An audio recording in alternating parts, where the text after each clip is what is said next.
Assalamualaikum warahmatullahi wabarakatuh. Salam sejahtera, namo buddhaya, dan salam kebajikan. Perkenalkan, saya Isti Purwitias Utami. Saya adalah dosen dari program studi Ilmu Komunikasi Universitas Pembangunan Jaya, Bintaro, Tangerang Selatan. Saya adalah peserta sertifikasi dosen dengan NUPTK 9734754655230122. Bidang keahlian saya adalah kajian media dan jurnalistik. Pada kesempatan ini, saya ingin menyampaikan pernyataan diri mengenai unjuk kerja Tridharma Perguruan Tinggi atau PDD UKT-PT pada bidang pengajaran, guna memenuhi salah satu syarat dalam sertifikasi dosen tahun 2025. Saya akan memaparkan mengenai salah satu mata kuliah yang saya ampu pada semester genap 2024-2025, yakni mata kuliah jurnalisme lingkungan. Mata kuliah jurnalisme lingkungan adalah mata kuliah wajib bagi mahasiswa semester 6 pada program studi ilmu komunikasi, baik mereka yang mengambil minor broadcast journalism maupun public relation. Mata kuliah ini memiliki bobot 3 SKS. Mata kuliah ini membahas proses jurnalistik dalam kajian isu lingkungan. Selain pemahaman dasar mengenai jurnalisme lingkungan, berikut ruang lingkupnya seperti bencana alam, kerusakan lingkungan, dan konservasi lingkungan. Selain teori, mata kuliah ini menekankan praktek yang melibatkan mahasiswa secara aktif dalam produksi karya jurnalisme lingkungan untuk media cetak, elektronik, maupun media digital. Kemampuan berpikir kritis mengenai isu lingkungan diasah melalui diskusi dan analisis karya jurnalisme lingkungan. Dengan stimulus untuk berkreasi menghasilkan karya jurnalistik yang bernilai dan berdampak bagi lingkungan, mahasiswa diharapkan memiliki kompetensi dan kemampuan untuk memproduksi berita lingkungan dan program akhir berupa dokumenter dan feature pendek yang berkualitas dan sesuai dengan kode etik jurnalistik. Capaian pembelajaran lulusan yang dibebankan pada mata kuliah jurnalisme lingkungan yang pertama adalah mampu memproduksi pesan untuk berbagai tujuan komunikasi dengan menggunakan berbagai jenis saluran komunikasi, baik konvensional maupun digital, yang bermanfaat bagi masyarakat dan sesuai dengan norma hukum, norma sosial, dan etika yang berlaku. Menguasai sejarah, perkembangan, penggunaan, dan dampak teknologi di bidang komunikasi dan media massa. Dan yang ketiga adalah mampu menerapkan jenis dan regulasi penyiaran, pers, jurnalistik, periklanan, informasi publik, serta informasi dan transaksi elektronik. CPMK dari mata kuliah jurnalisme lingkungan adalah mahasiswa memahami dan mampu menjelaskan kembali mengenai jurnalisme lingkungan berikut ruang lingkupnya, tantangan, sikap, dan keterampilan yang harus dimiliki oleh seorang jurnalis lingkungan. Berikutnya adalah mahasiswa juga mampu memahami menjelaskan kembali tentang nilai berita, framing, objektivitas pemberitaan, serta mampu berpikir kritis tentang isu lingkungan yang aktual dan krusial bagi masyarakat luas, dan kemudian menilai karya jurnalistik lingkungan yang berkualitas dan beretika. Yang ketiga, mahasiswa mampu menentukan dan menggali informasi dari narasumber yang tepat untuk menjawab sebuah isu lingkungan, serta mampu menjaga dan membina hubungan baik dengan narasumber. Yang keempat, mahasiswa dapat bekerja sama dalam sebuah tim produksi untuk membuat karya jurnalistik yang mengangkat persoalan lingkungan, baik itu untuk media cetak, elektronik, maupun media digital. Dan yang terakhir, mahasiswa memiliki kemampuan untuk cepat beradaptasi terhadap perubahan dalam jurnalistik lingkungan yang sangat dinamis. Perkuliahan jurnalisme lingkungan dilaksanakan sebanyak 16 kali pertemuan. Pada setiap pembelajaran, mahasiswa diminta untuk mengerjakan tugas berupa laporan diskusi kelompok dan produksi berita lingkungan mulai dari media cetak, media elektronik, dan media digital. Evaluasi pembelajaran mahasiswa dalam mata kuliah jurnalisme lingkungan didapatkan dari kehadiran, penugasan, baik itu penugasan individu maupun kelompok, keaktifan mahasiswa di kelas, serta nilai UTS dan UAS. Berikut ini adalah cuplikan pembelajaran jurnalisme lingkungan.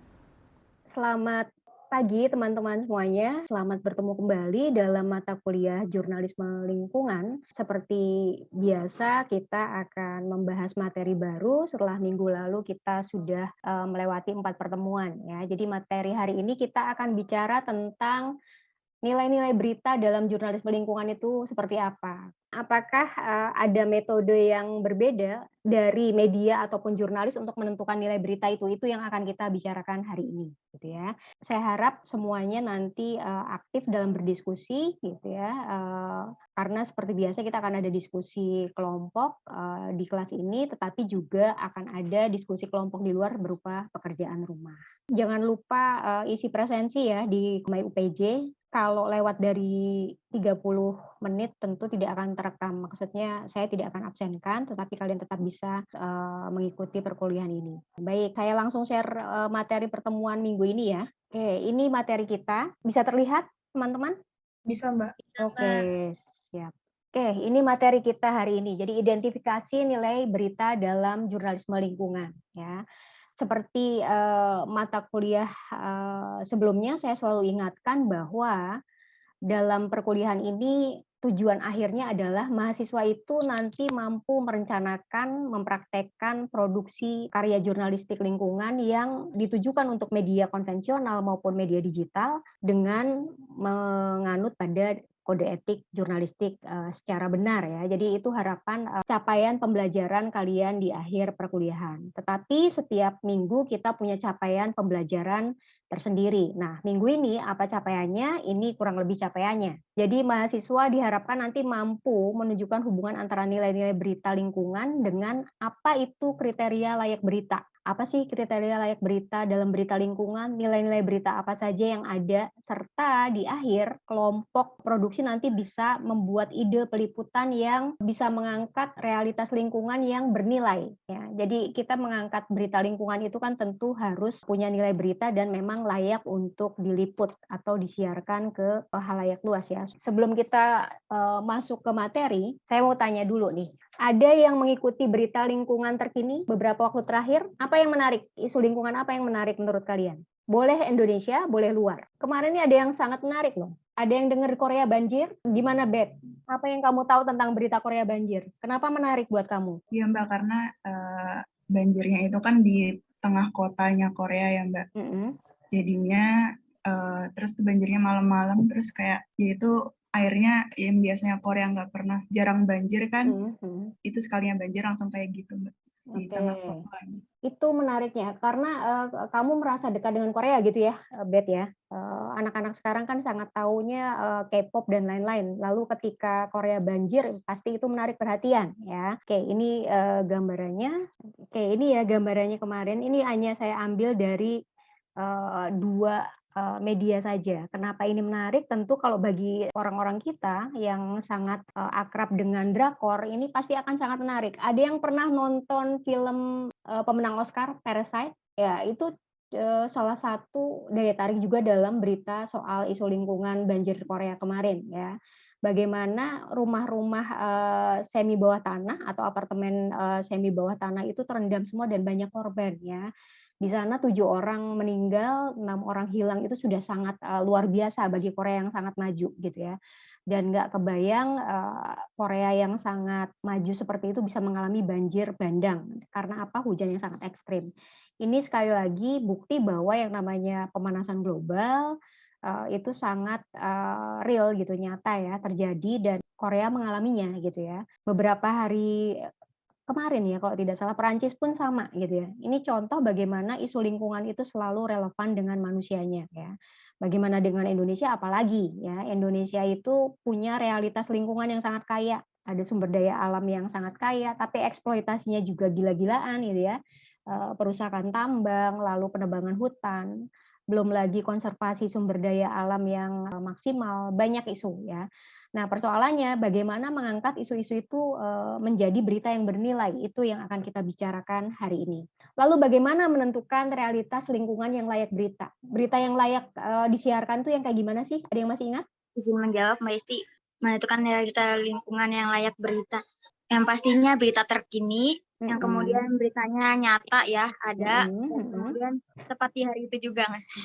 Oke, beritanya real, nyata, beritanya itu terkini gitu ya, lalu juga, isu yang sangat penting gitu ya.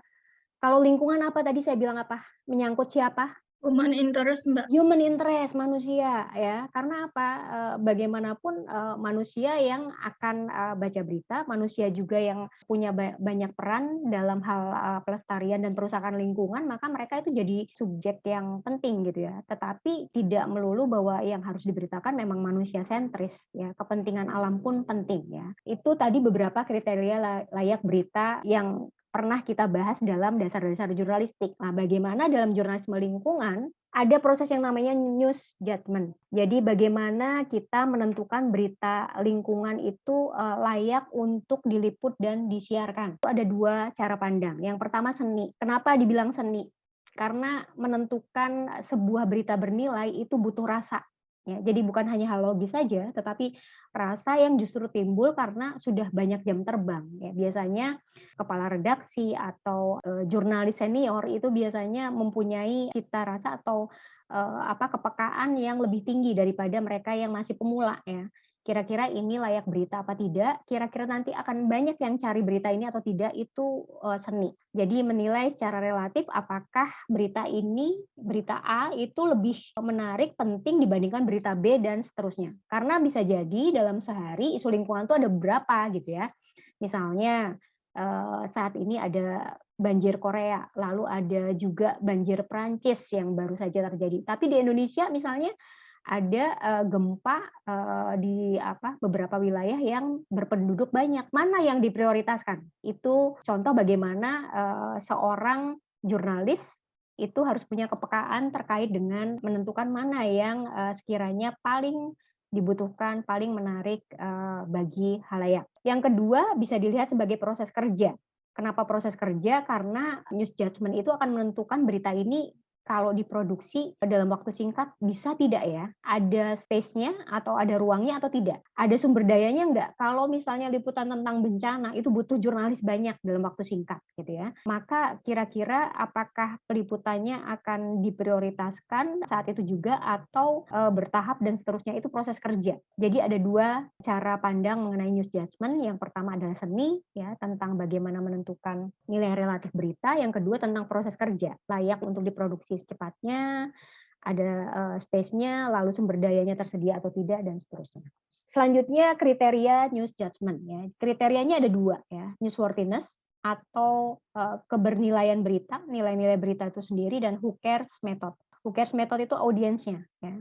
Ingat, kita menulis untuk manusia, bukan menulis untuk yang lain. Maka perlu tahu sebetulnya siapa yang nantinya akan disasar oleh berita tersebut. Ada nggak yang butuh berita tersebut? Ada nggak yang kepentingannya terpenuhi oleh informasi lingkungan tersebut? Itu yang akan dijadikan patokan untuk melakukan news judgment. Oke, ini sambil mengingat ya.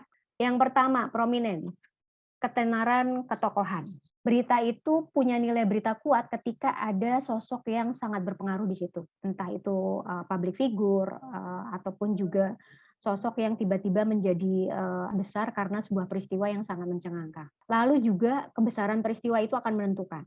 Kalau tokoh besar, peristiwa besar, itu akan jadi hard news atau soft news kira-kira?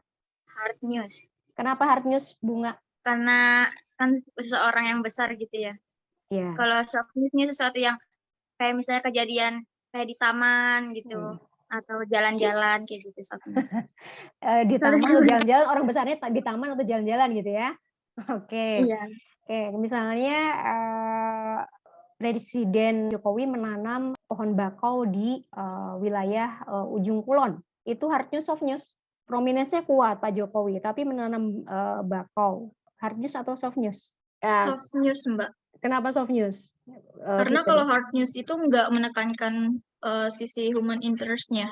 Oke, ya itu misalnya Pak Jokowi misalnya ikut menanam pohon bakau di kegiatan orang muda, yaitu memang soft news. Tetapi misalnya ketika Pak Jokowi meninjau lokasi bencana alam hari ini pukul 7 pagi, itu hard news, soft news?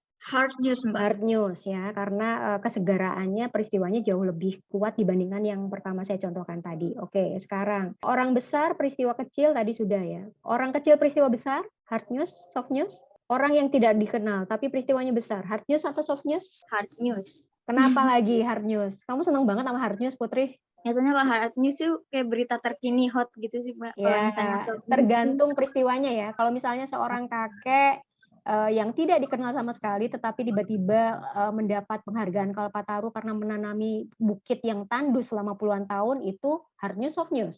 Yang tadinya bunga dan lain-lain nggak ngerti nih ini kakek siapa, tapi bahwa dia berjasa menanami bukit yang gundul selama puluhan tahun dan mata air jadi selamat, itu peristiwanya besar, tapi orangnya kecil. Soft news, hard news, soft news. soft news ya, karena aspek human interest-nya jauh lebih besar dan orang yang bukan siapa-siapa melakukan sesuatu yang sangat besar gitu ya.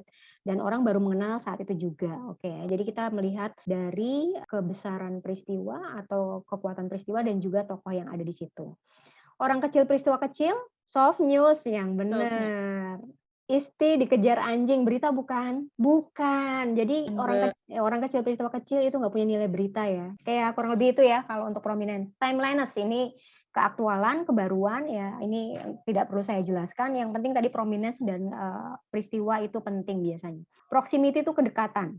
Ada yang bisa mencontohkan kedekatan? Kenapa penting dalam isu lingkungan? Dalam konteks Korea tadi, kedekatannya apa dengan kita? Tadi sudah dibahas sama Bibet tuh. Karena kita suka K-pop, Mbak. Iya, Hal yang berbau Korea. betul. Kita akrab dengan kultur mereka, kita biasa mendengar Korea, maka ketika ada berita itu, orang tertarik untuk melihat itu. Ada proximity dengan saudara kita yang di Korea itu ya. Lalu dampak, impact, ini jelas ya. Dampak isu lingkungan tuh banyak banget, terutama kalau bicara soal bencana, eksploitasi lingkungan hidup. Magnitude itu kebesaran, skala ya. Bagaimana kasus di Petobo ketika tanah bergeser dan tiba-tiba melunak itu mengubur 3 desa sekaligus ya kalau tidak salah, ribuan orang terkubur dan tidak bisa diidentifikasi. Itu magnitude ya. Secara human interest besar, dampak juga ada, magnitude juga gede ya, karena ada ribuan orang yang tertimbun tanah karena ketidaktahuan resiko tinggal di wilayah yang rawan bencana. Konflik pro dan kontra itu nggak cuma di drakor aja ya.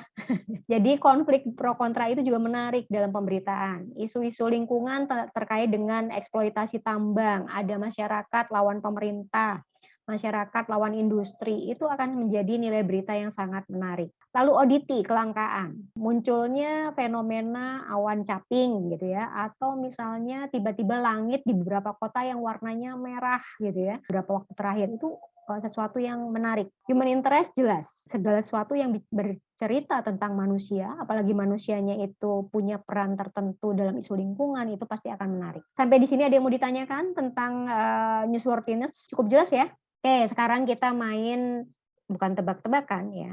Jadi berlatih tadi tentang nilai berita apa yang dominan dengan melihat headline berita ini. Leonardo DiCaprio sorot sampah Jakarta di Bantar Gebang. Nilai berita apa yang dominan di situ? Proximity, Mbak. Proximity terkait dengan kalau yang baca orang Jakarta ya atau orang Indonesia. Oke. Apakah hanya apa?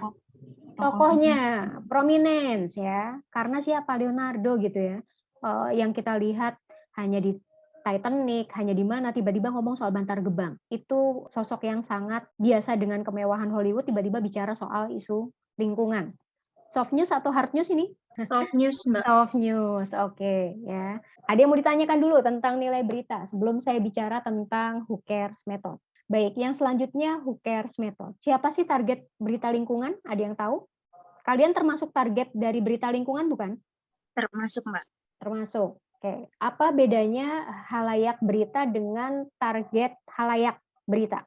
Mungkin kalau target itu dia mau ngasih ke siapa nih. Cuman kalau halayak itu kayak ini berita bagus nggak untuk di publik gitu. Oke, terima kasih Novi. Ada lagi yang mau berpendapat? Jadi berita itu sebetulnya kan semacam produk layanan publik ya. Walaupun nggak ada bedanya dengan misalnya layanan air bersih yang memang disebarkan buat halayak luas, tetapi kalau bicara soal berita yang diproduksi oleh media dengan orientasi bisnis berbeda, pasti ada targetnya gitu ya. Kalau bicara berita isu lingkungan, terutama yang sangat aktual dan berdampak, tentu ditayangkan ya untuk masyarakat luas. Tetapi siapa segmen-segmen utama yang selalu peduli dengan isu lingkungan, itu pasti ada. Kira-kira siapa yang selalu membutuhkan perkembangan isu lingkungan dari waktu ke waktu? Kadang-kadang kita kan seringkali tidak selalu peduli ya, kecuali itu yang proximity-nya dekat gitu ya. Tetapi ada pihak-pihak yang selalu butuh tentang perkembangan isu lingkungan di sekitar kita ada di media. Kira-kira siapa? Pemerintah perlu, karena mereka membuat kebijakan tentang isu lingkungan. Mereka tahu dari mana kalau tidak dapat informasi dari media. Lalu siapa lagi? Organisasi pemerhati lingkungan perlu pasti, ya. Lalu industri, perusahaan, kenapa perlu kira-kira perusahaan industri? Karena dalam beberapa kasus perusahaan atau industri itu punya dampak bagi masyarakatnya, terutama soal isu lingkungan, ya. Bagaimana dampak dari kegiatan produksi mereka itu mempengaruhi isu lingkungan atau tidak. Lalu misalnya, seperti banjir Jakarta beberapa waktu lalu ya, 2021 awal. Ketika banjirnya cukup besar dan itu meluluhlantakan kegiatan perekonomian. Apakah perusahaan-perusahaan membutuhkan informasi tentang itu?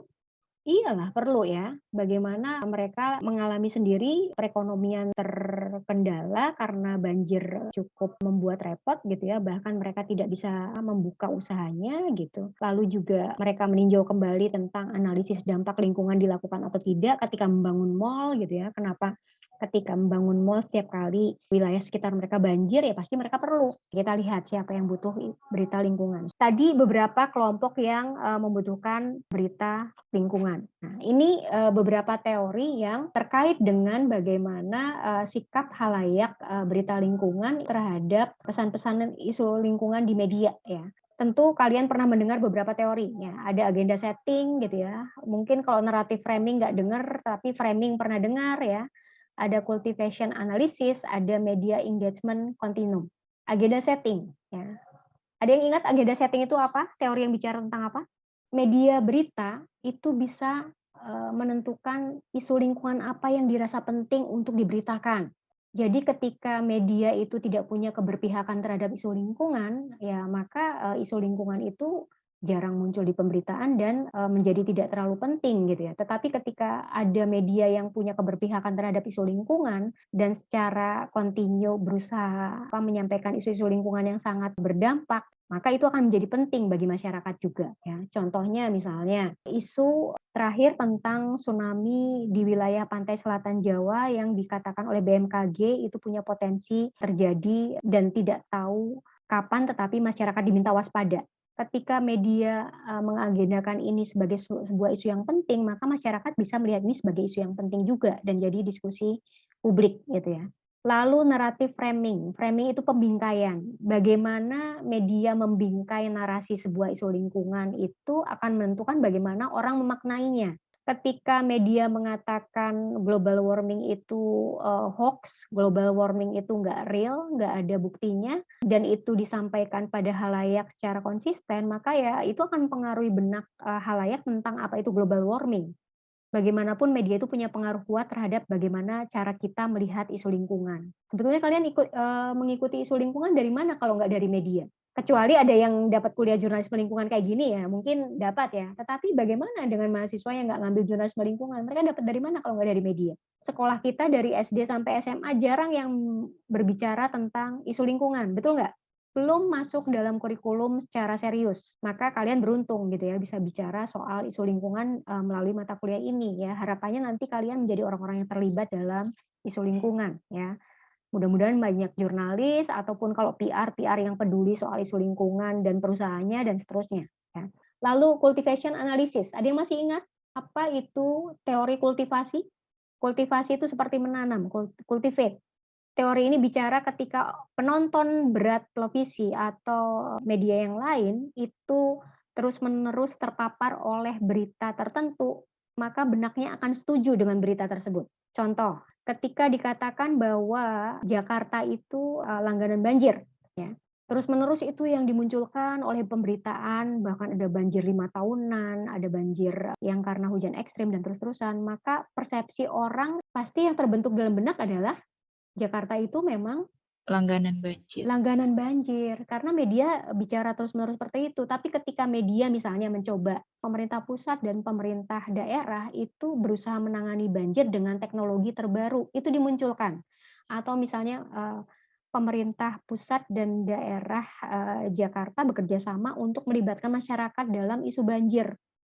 akan berbeda nggak apa yang tumbuh di benak khalayak dibandingkan dengan yang pertama bicaranya langganan banjir mulu?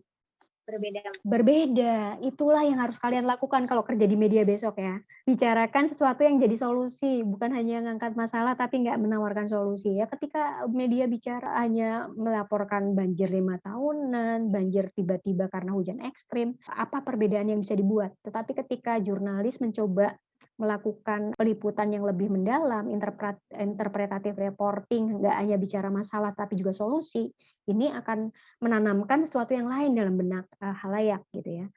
Oke, lalu yang terakhir media engagement continuum ini eranya digital, siapapun bisa buat berita lingkungan, nggak cuma yang punya media, kalian pun sebagai mahasiswa bisa menulis soal isu lingkungan gitu ya. Maka kedepannya media itu tidak hanya bisa melihat khalayak itu sebagai target pasar berita lingkungan, tidak. Bahkan harusnya bekerja sama ya untuk menghasilkan isu-isu lingkungan gitu ya. Jadi itu 4 teori yang dasar yang nantinya akan membantu jurnalis maupun media untuk melihat kembali khalayak itu siapa sih gitu ya. Apa yang bisa saya lakukan dan bagaimana saya mempengaruhi khalayak itu akan dipengaruhi oleh teori-teori ini. Sampai di sini ada yang mau ditanyakan? Oke, selain news judgment ada pendekatan nilai ya. Kalau bicara berita itu bukan hanya bicara kualitas beritanya saja dari nilai berita, tetapi juga dampak dan aspek etikanya seperti apa. Maka kalau membuat berita tentu perlu pendekatan normanya, norma hukum, norma etika ya. Dampaknya apa ketika saya tayangkan berita yang justru menakut-nakuti masyarakat soal gempa di pesisir selatan Jawa, bukan memberitahu tentang mitigasi bencana yang tepat seperti apa yang perlu dilakukan kalau ada gempa dan seterusnya. Daripada menakut-nakuti, tentu ini dampaknya akan berbeda. Itu pendekatan dampak. Lalu kebutuhan khalayak, kira-kira mana yang paling penting, mana yang menyangkut kepentingan orang banyak, kayak tadi ya. Bagaimana mengedukasi orang di daerah yang rawan tanah bergerak untuk sadar bahwa mereka itu tinggal di wilayah yang sewaktu-waktu tanahnya bisa ambles dan seterusnya gitu. Edukasi itu menjadi penting. Kebutuhan yang paling dekat apa ya dan seterusnya. Lalu pendekatan kode etik. Kode etik jurnalistik itu jadi panduan bagi siapa saja, bukan hanya jurnalis politik, bukan jurnalis di bidang ekonomi, tetapi juga di bidang isu lingkungan. Ini pertimbangan terakhir. Oke, kita lanjut ke PR minggu depan ya. Setiap kelompok bertugas untuk membuat news judgment dari sebuah isu yang sedang hangat. Ada yang tahu isu food waste? Apa itu food waste? Makanan. Sampah makanan ya. Sampah makanan itu ada yang sifatnya sampah makanan yang sudah masak gitu ya, tapi juga ada food loss ya. Bahan makanan yang terbuang sia-sia padahal bisa diolah ya. Jadi ada 2 isu itu yang sangat penting dan mendesak gitu. Dan jadi perhatian banyak negara saat ini. Indonesia itu negara kedua penghasil food waste terbesar gitu ya. Silakan masing-masing kelompok mencari isu food waste di sekitarnya atau boleh di sekitar kampus ya. Kira-kira isu food waste apa yang terjadi di kampus kita sendiri gitu ya. Kalau mau diberitakan, nilai berita mana yang mau ditonjolkan. Lalu angle mana yang mau dipilih gitu ya. Sehingga pada akhirnya kalian dalam kelompok menilai isu ini yang layak diangkat. Judul ini yang akan diangkat oleh kelompok ya sebagai peliputan isu food waste di kantin UPJ atau misalnya di lingkungan sekitar juga boleh ya. Nanti laporannya ditulis seperti ketentuan pelaporan tugas seperti biasanya, ada di Kolabor, silahkan dilihat. Lalu deadline-nya juga ada di situ. Ada yang mau ditanyakan tentang tugas minggu depan? Cukup, Mbak. Cukup. Belum ada, Mbak. Baik. Terima kasih untuk pertemuan kali ini ya. Saya rasa news judgment itu penting bagi jurnalis, bagi kalian yang sedang belajar tentang jurnalisme lingkungan, tentang menentukan bagaimana nilai berita itu ditentukan ya, dan bagaimana nilai berita serta khalayak yang disasar itu menentukan berita itu layak diproduksi atau tidak ya. Oke, saya stop share dulu. Oke, kalau tidak ada, terima kasih semuanya teman-teman untuk pertemuan kita hari ini ya. Minggu depan silakan dikumpulkan tugasnya, kita masuk ke materi ke-6, materi minggu depan bicara tentang objektivitas dalam berita lingkungan. Terima kasih semuanya, sampai ketemu minggu depan. Dengan demikian kelas ini saya tutup. Terima kasih. Demikian pernyataan diri saya, semoga dapat memberikan gambaran mengenai kinerja pengajaran yang saya lakukan, khususnya pada mata kuliah Jurnalisme Lingkungan pada program studi Ilmu Komunikasi Universitas Pembangunan Jaya. Akhir kata saya ucapkan terima kasih atas perhatiannya. Assalamualaikum warahmatullahi wabarakatuh. Salam sejahtera, namo buddhaya, dan salam kebajikan.